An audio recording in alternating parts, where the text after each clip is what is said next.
O livro de Gênesis é o primeiro livro da Bíblia e a sua história se divide em duas partes principais. Os capítulos de 1 a 11 contam a história de Deus e do mundo inteiro. Depois temos os capítulos de 12 a 50 que realçam a história entre Deus e apenas um homem, Abraão, e a sua família. Essas duas partes estão conectadas por uma história que começa no capítulo 12. Esse esboço nos dá uma ideia de como entender a mensagem do livro como um todo e como ela apresenta a história da Bíblia inteira. O livro começa com Deus tomando a desordem e a escuridão descritas na segunda frase da Bíblia. E disso Deus traz a ordem, a beleza e a bondade. Ele cria um mundo onde a vida pode florescer. Deus faz essas criaturas chamadas humanos, ou Adam em hebraico. Ele cria os humanos à sua imagem, que está relacionado com o seu papel e o propósito deles no mundo de Deus. Os humanos são criados para refletirem o caráter de Deus no mundo.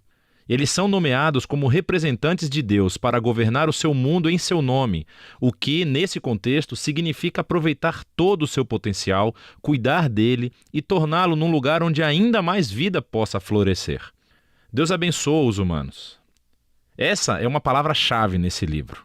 Deus lhes dá um jardim, um lugar onde podem começar a construir esse novo mundo. A parte importante é que os humanos têm uma escolha sobre como vão construir esse mundo, representada pela árvore do conhecimento do bem e do mal. Até agora, Deus forneceu e definiu aquilo que é bom e o que não é. Mas agora Deus está dando aos humanos a dignidade e a liberdade de escolher. Será que eles vão confiar na definição de Deus para o bem e o mal? Ou vão buscar autonomia e definir bem e mal por conta própria? É um risco muito grande. Rebelar-se contra Deus é abraçar a morte, porque você está se afastando do próprio doador da vida. E isso é representado pela árvore da vida. No capítulo 3, uma figura misteriosa, a serpente, entra na história.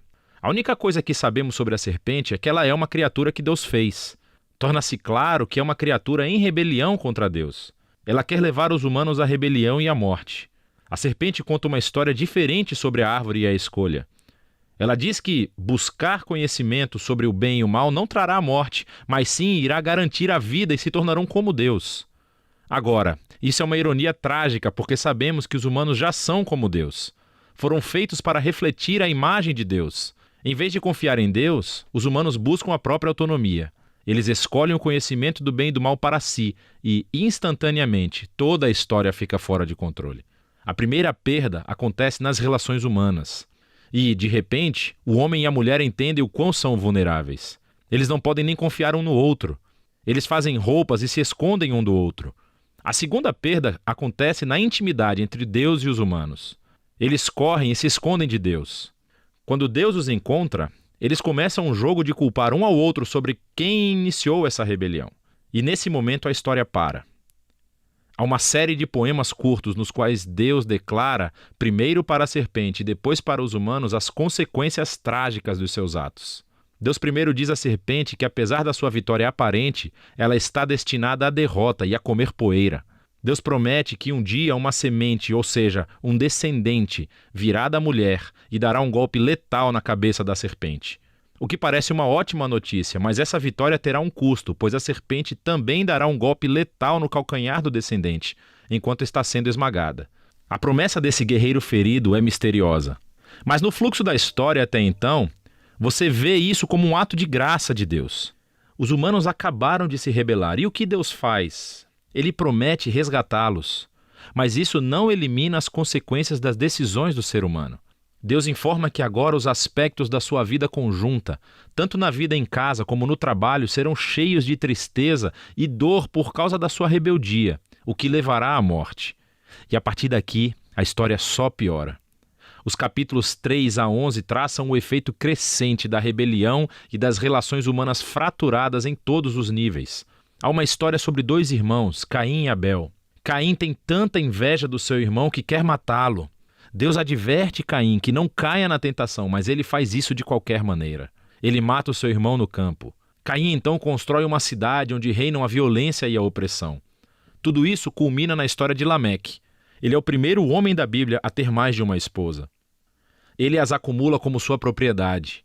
E entoa uma breve canção sobre como ele é ainda mais violento e vingativo do que Caim. Depois disso, temos uma história estranha sobre os filhos de Deus, que poderia se referir a seres angelicais do mal ou aos antigos reis que alegavam descender dos deuses. Como Lameque, eles adquiriram tantas esposas quanto quiseram e geraram os Nefilim, grandes guerreiros dos tempos antigos. Qualquer que seja a interpretação correta, o ponto principal é que os humanos estão construindo reinos que enchem o mundo de Deus com violência e ainda mais corrupção. Em resposta a essa corrupção, sabemos que Deus está profundamente triste. A humanidade está destruindo o seu belo mundo e se destruindo uns aos outros. Então, num ato ímpeto de proteção da bondade que existe no seu mundo, Deus limpa a maldade humana com um grande dilúvio. Mas existe um humano inocente a quem ele protege, Noé, e toda a sua família. Ele nomeia Noé como um novo Adão. Ele repete a bênção divina e envia Noé pelo mundo afora. Mais uma vez, temos grandes expectativas, mas Noé falha, também num jardim. Ele vai e planta uma vinha e fica bêbado até perder os sentidos.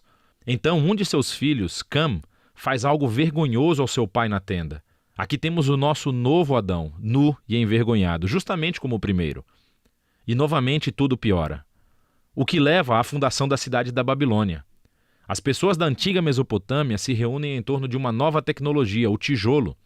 Elas podem construir cidades e torres mais altas, bem mais rápido do que qualquer outro povo. Eles querem construir um novo tipo de torre que chegue até os deuses para tornar os seus nomes famosos. É uma imagem da rebelião e arrogância humana. É a rebelião do jardim, dessa vez amplificada.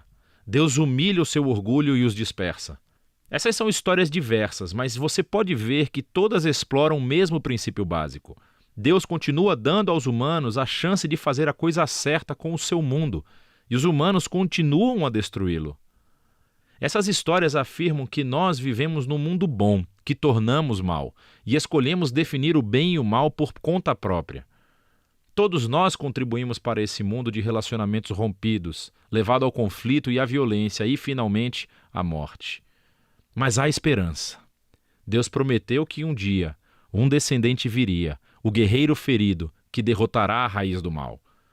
Apesar da maldade humana, Deus está decidido a abençoar e a salvar o seu povo. Então a grande questão é, claro, o que Deus vai fazer? E a próxima história é o elo onde encontramos a resposta. Mas por enquanto, é disso que tratam os capítulos de 1 a 11 do livro de Gênesis.